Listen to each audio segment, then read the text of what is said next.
Everyone, welcome to A brand new blog. আজকের ব্লগটা কিছুটা মন খারাপের, কজ আজকে শেষবারের মতো আমরা উত্তরা ফিরে যাচ্ছি। কজ ভেরি সুন আসলে আমরা নারায়ণগঞ্জ একেবারের জন্য শিফট করে ফেলছি। সো এই তো লাস্ট টাইমের মতো উত্তরা স্টেশনে মেবি যাচ্ছি আমরা মেট্রোতে, যেখান থেকে উত্তরা যেতে হবে। সো এই তো মেট্রো চলে আসলো কিছুক্ষণ ওয়েট করার পরেই। আর আইজা তো অ্যাজ ইউজুয়াল পাপার সাথে দুষ্টুমি করছে মেট্রোতে। সে এখন আর একটু স্থিরভাবে থাকে না মেট্রোতে। সে জাস্ট দুষ্টুমি করতে চায়, একা একা উঠে পড়তে চায়, নেমে যেতে চায়। সো পাপার সাথে জাস্ট কন্টিনিউ দুষ্টুমি করেই সেদিন সে মেট্রোতে পাস করেছে। থ্যাঙ্কফুলি আমাদের আর মেট্রোতে জার্নি করতে হবে না, কোজও একদমই স্টে করতে চায় না মেট্রোতে, জাস্ট বের হয়ে যেতে চায়। তো তারপর আরও কিছুক্ষণ মেট্রোর ভিউটা এনজয় করলাম। সেদিন আমাদের যেতে যেতে অলমোস্ট সন্ধ্যা হয়ে গিয়েছিল। সো দিনের ভিউটা সেদিন দেখা হয়নি।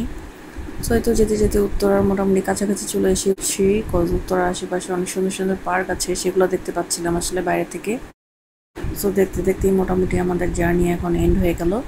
সো এখন আমরা বের হয়ে যাবো। সবার শেষেই আমরা ইউজুয়ালি বের হই, কজ আইজা অনেক বেশি সবার স্ট্রাগলে পছন্দ করে না ক্রাউডেড প্লেসগুলোতে।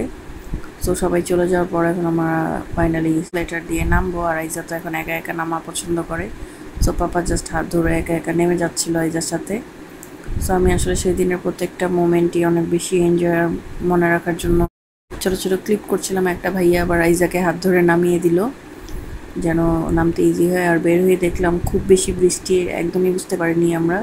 নারায়ণগঞ্জে কিন্তু একদমই ড্রাই ওয়েদার ছিল সেদিন। হঠাৎ করে বৃষ্টি হওয়াতে আমরা কিছুক্ষণ স্টেশনে ওয়েট করছিলাম আসলে, যে দেখি বৃষ্টি থামে নাকি। বাট মোটামুটি 10-15 মিনিট 20 মিনিটের মতো দাঁড়িয়ে থাকার পরেও দেখলাম বৃষ্টি কমছেই না। সো আমরা ডিসাইড করলাম আশেপাশে কোথাও গিয়ে বসবো।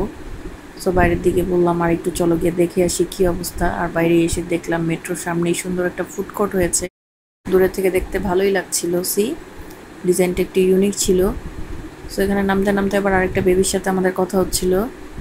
এই বেবিটা আবার আইজের সাথে হাই দিচ্ছিল। সো ওর সাথে কথা টথা বলে আমরা ফুডকার্টটাতে চলে আসলাম। যদিও যেখানে চেয়েছিলাম সেখানে বসতে পারিনি, কজ এখানে অনেক বেশি ক্রাউডেড ছিল। সো এখানে তো অনেক বেশি বৃষ্টি হচ্ছিল বাইরের দিকে। সো আইজার পাপা জাস্ট দৌড়ে মেনুটা নিয়ে আসার পর আমরা স্টার্টিংয়ে এখানে একটা ক্র্যাব প্লাস এখানে ক্র্যাবের সাথে চালের রুটি সার্ভ করেছিল ওরা। সো অনেক বেশি হাংরি ছিলাম, জার্নি করে গিয়েছিলাম। সো এটাই আসলে টেস্ট করছিলাম, যদি এটা আইজার পাপা নিয়েছিল, বাট আমিও খেয়েছি, ভালোই লেগেছে গ্রেভিটা। আর তারপর এখানে আইজার জন্য নিয়েছিলাম হচ্ছে চিকেন নাগেটস, যদি এটা একটু ওভার প্রাইস লেগেছে আমার কাছে।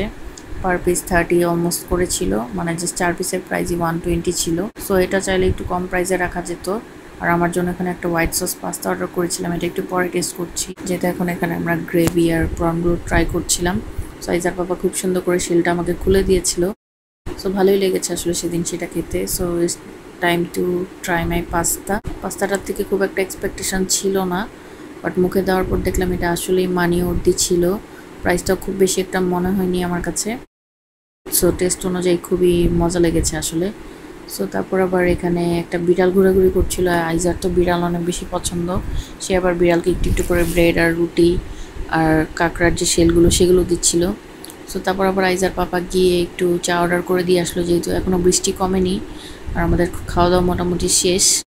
সেখানে বসে বসে চাটা এনজয় করছিলাম। চাটা একটুও ভালো ছিল না আসলে, খুবই ঠান্ডা লেগেছে আমার কাছে, মানে আরেকটু গরম হলে মজা লাগতো। এটা একটা মালাই চা ছিল। আর ইন বিটুইন আইজা বিড়ালটার সাথে আরও কিছুক্ষণ খেলাধুলা করে নিল। সো তারপর আরও কিছুক্ষণ ওয়েট করার পর আসলে বৃষ্টি কমেছিল আর আমরা একটা অটো পেয়ে উঠে গিয়েছিলাম বাসায় যাওয়ার জন্য।